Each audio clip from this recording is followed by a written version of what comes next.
Olá, este é o Porto 88, podcast de Rede Sul.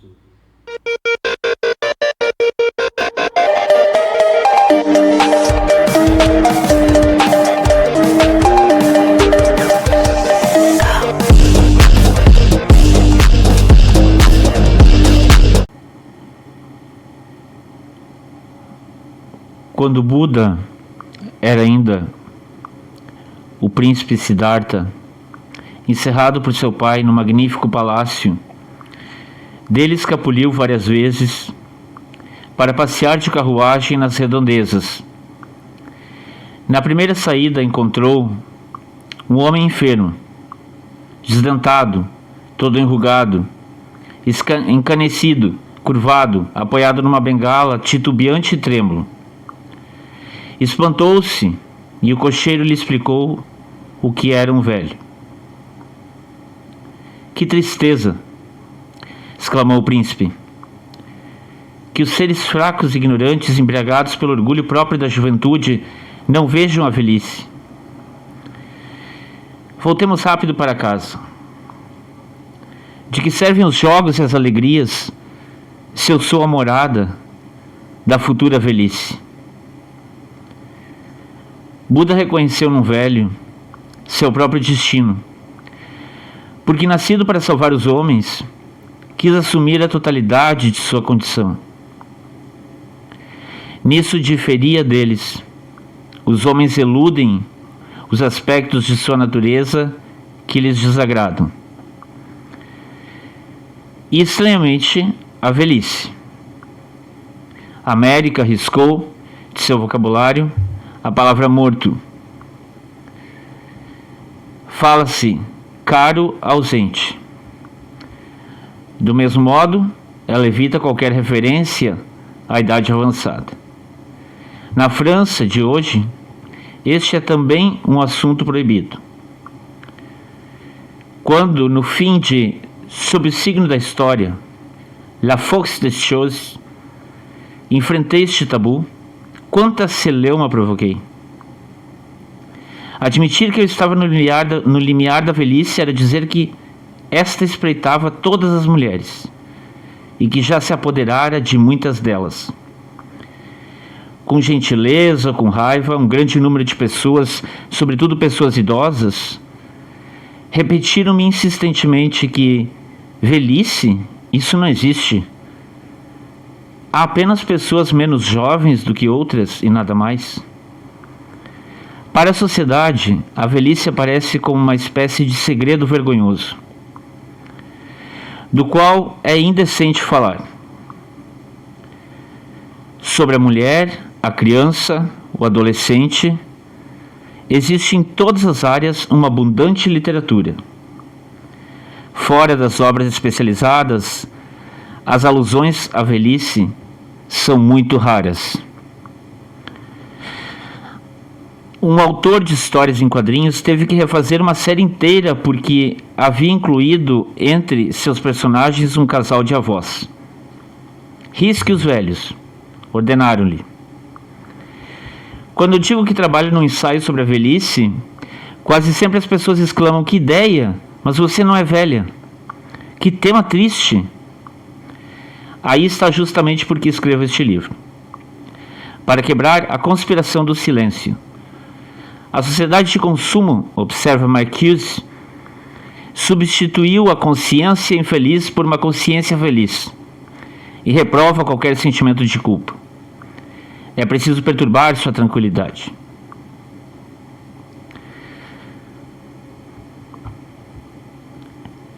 Com relação às pessoas idosas, essa sociedade não é apenas culpada, mas criminosa. Abrigada por trás dos mitos da expansão e da abundância, trata os velhos como párias.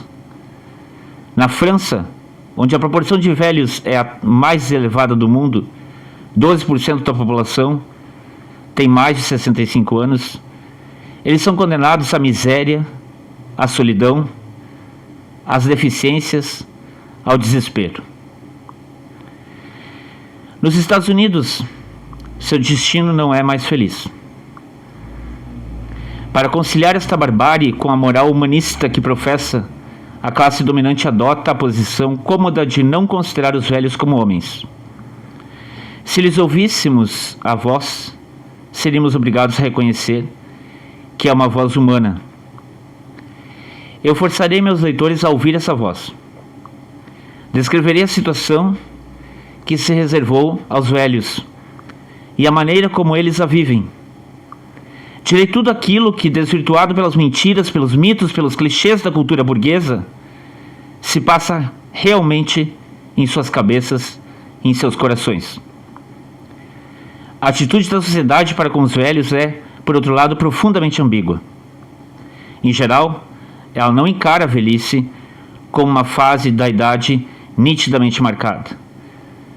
A crise da puberdade permite traçar entre o adolescente e o adulto uma linha de demarcação que é arbitrária apenas dentro de limites estreitos.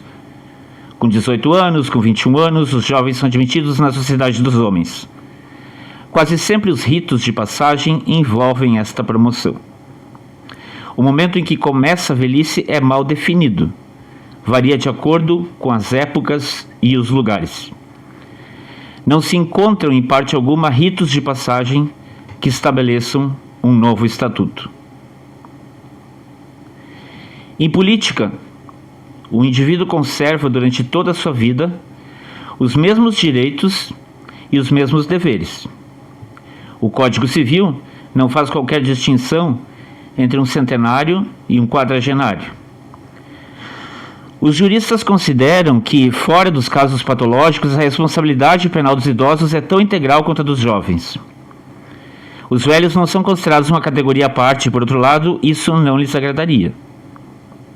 Existem livros, publicações, espetáculos, programas de televisão e de rádio destinados às crianças e adolescentes. Aos velhos, não. Entretanto, quando se decide sobre seu estatuto econômico, parece que se considera pertencerem a uma espécie estranha. Os velhos não têm nem as mesmas necessidades, nem os mesmos sentimentos que os outros homens. Já que nos basta conceder-lhes uma miserável esmola para nos sentirmos desobrigados com relação a eles. Os economistas e os legisladores credenciam essa ilusão cômoda quando deploram o peso que os não ativos representam para os ativos. Como se estes últimos não fossem futuros não ativos e não assegurassem sua vez, não assegurassem seu próprio futuro ao instituir o amparo aos idosos. Os sindicalistas, por sua vez, não se enganam. Quando apresentam suas reivindicações, nelas reservam um grande espaço para o problema da aposentadoria. Os velhos, que não constituem qualquer força econômica, não têm meios de fazer valer seus direitos. O interesse dos exploradores é o de quebrar a solidariedade entre os trabalhadores e os improdutivos, de maneira que esses últimos não sejam defendidos por ninguém. Os mitos e os clichês postos em circulação pelo pensamento burguês se aplicam em mostrar o velho como um outro. É com adolescentes que duram um número bastante grande de anos que a vida faz velhos, observa Proust. Eles conservam as qualidades e os defeitos do homem que continuam a ser. Isto a opinião quer ignorar. Se os velhos manifestam os mesmos desejos, os mesmos sentimentos, as mesmas reivindicações que os jovens, eles escandalizam.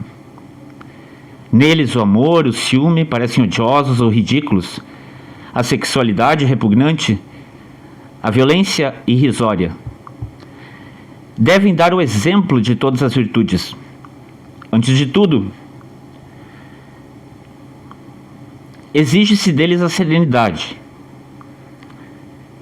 Afirma-se que possuem essa serenidade, o que autoriza o desinteresse por sua infelicidade.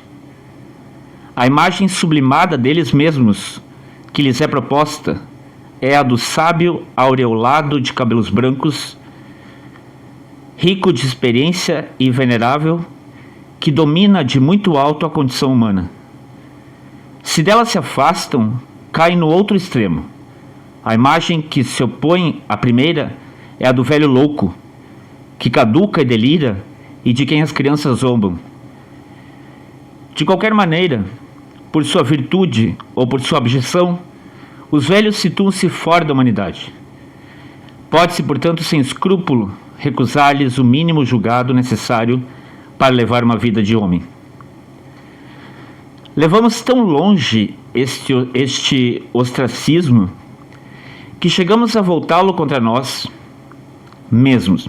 Recusamos-nos a nos reconhecer no velho que seremos. De todas as realidades, a velhice é talvez aquela de que conservamos por mais tempo ao longo da vida uma noção puramente abstrata, observou com propriedade Proust. Todos os homens são mortais. Eles pensam nisso. Um grande número deles fica velho. Quase nenhum encara com antecedência este avatar. Nada deveria ser mais esperado, no entanto, nada é mais imprevisto que a velhice. Quando lhes perguntamos sobre seu futuro, os jovens, sobretudo as moças, interrompem a vida no máximo aos 60 anos. Algumas dizem, eu não chego lá, vou morrer antes. E outras até mesmo, eu me mato antes. O adulto se comporta como se não tivesse que ficar velho nunca. Muitas vezes o trabalhador fica estupefato quando soa a hora da aposentadoria. A data já estava fixada de antemão. Ele a conhecia, devia ter se preparado para enfrentá-la. O fato é que, a não ser que fosse seriamente politizado, até o último momento esse saber lhe permanecera estranho. Chegada a hora, e mesmo quando esta já se aproxima, preferimos geralmente a velhice e a morte.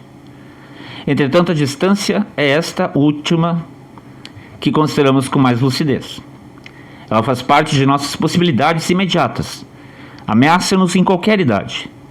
Acontece-nos roçá-la de leve. Muitas vezes temos medo dela. Ao passo que não é um instante que ficamos velhos. Quando jovens ou na força da idade, não pensamos, como Buda, que já somos habitados pela nossa futura velhice. Ela está separada de nós por um tempo tão longo que aos nossos olhos confunde-se com a eternidade. Este futuro longínquo nos parece irreal. E depois os mortos não são nada. Pode-se experimentar uma vertigem metafísica diante deste nada. Mas, de uma certa maneira, ele tranquiliza, não causa problemas. Eu não estarei mais aqui, conservo minha identidade nesse desaparecimento. Aos 20 anos, aos 40 anos, imaginar-me velha é imaginar-me uma outra.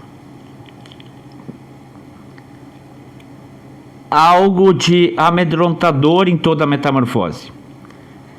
Quando criança, eu ficava estupefata e até mesmo angustiada sempre que me dava conta de que um dia me transformaria em gente grande.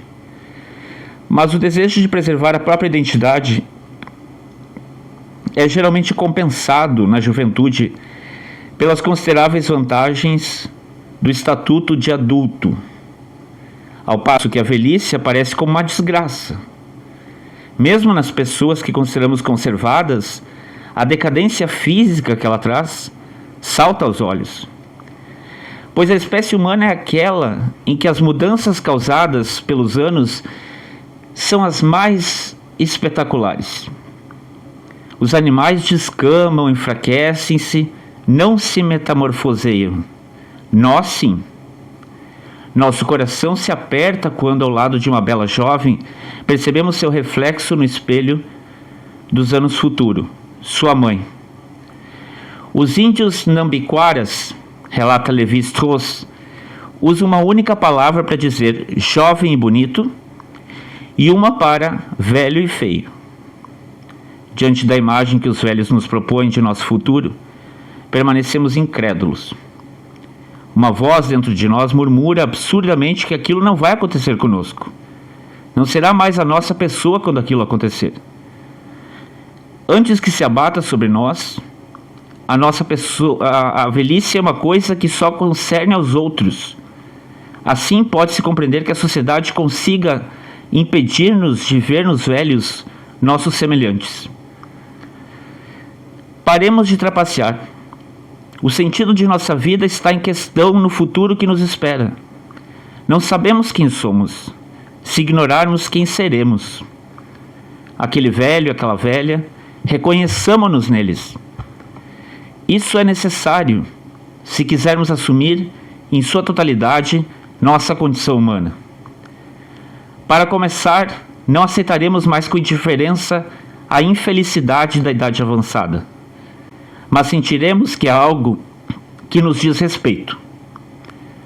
Nós somos os interessados. Essa infelicidade denuncia contundentemente suas necessidades e o sistema de exploração no qual vivemos. O velho, incapaz de suprir-se, é sempre visto como uma carga. Mas nas coletividades, onde reina certa igualdade, no interior de uma coletividade rural, em alguns povos primitivos, o homem maduro, mesmo não querendo sabê-lo, sabe, entretanto, que amanhã sua condição será aquela que ele destina hoje ao velho. Este é o sentido do conto de Grimm, do qual encontramos versões em todos os meios rurais. Um camponês dá de comer a seu pai, separado da família, numa pequena gamela de madeira. Surpreende o filho catando pequenos tocos de pau. É para você quando ficar velho, diz a criança. Imediatamente o avô recupera seu lugar na mesa comum.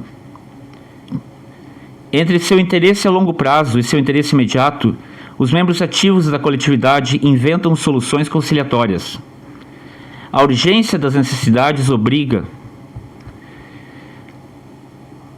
alguns primitivos a matar seus velhos parentes, com risco de ter mais tarde a mesma sorte. Nos casos menos extremos, a precaução e os sentimentos filiais temperam o egoísmo. No mundo capitalista, o interesse a longo prazo não conta mais. Os privilegiados que decidem o destino da massa não temem partilhá-lo. Quanto aos sentimentos humanitários, a despeito das tagarelices hipócritas, eles não intervêm. A economia baseada no lucro é a este, na prática, que toda civilização está subordinada. O material humano só interessa enquanto produz. Depois é jogado fora. Num mundo em mutação, em que as máquinas têm vida muito curta, não é necessário que os homens sirvam durante um tempo demasiadamente longo. Tudo que ultrapassa 55 anos deve ser descartado como refúgio, disse recentemente, durante um congresso, o Dr. Leach, antropólogo de Cambridge. A palavra refúgio diz bem o que quer dizer. Contam-nos que a aposentadoria é o tempo da liberdade e do lazer. Poetas gabaram as delícias do porto. São mentiras deslavadas. A sociedade impõe à imensa maioria dos velhos um nível de vida tão miserável que a expressão velho e pobre constitui quase um pleonasmo.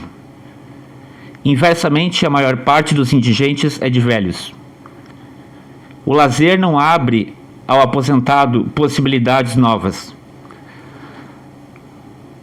No momento em que é, enfim, libertado das pressões, o indivíduo vê-se privado de utilizar sua liberdade. Ele é condenado a vegetar na solidão e no enfado, decadência pura. O fato de que um homem, nos últimos anos de sua vida, não seja mais que um marginalizado, evidencia o fracasso de nossa civilização.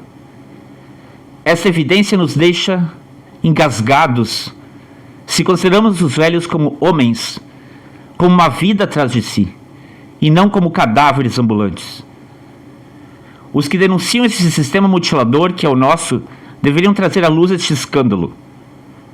É concentrando os esforços no destino dos mais desafortunados que se chega a abalar uma sociedade.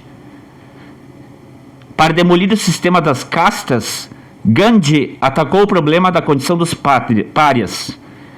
Para destruir a família feudal, a China comunista emancipou a mulher. Exigir que os homens permaneçam homens em sua idade mais avançada implicaria uma transformação radical. Impossível obter esse resultado através de algumas reformas limitadas que deixariam o sistema intacto. É a exploração dos trabalhadores, é a atomização da sociedade, é a miséria de uma cultura reservada a um mandarinato que conduzem a essas velhices desumanizadas. Elas mostram que é preciso retomar tudo desde o início. É por isso que a questão passa tão cuidadosamente em silêncio. É por isso que urge quebrar esse silêncio. Peço aos meus leitores que me ajudem a fazê-lo.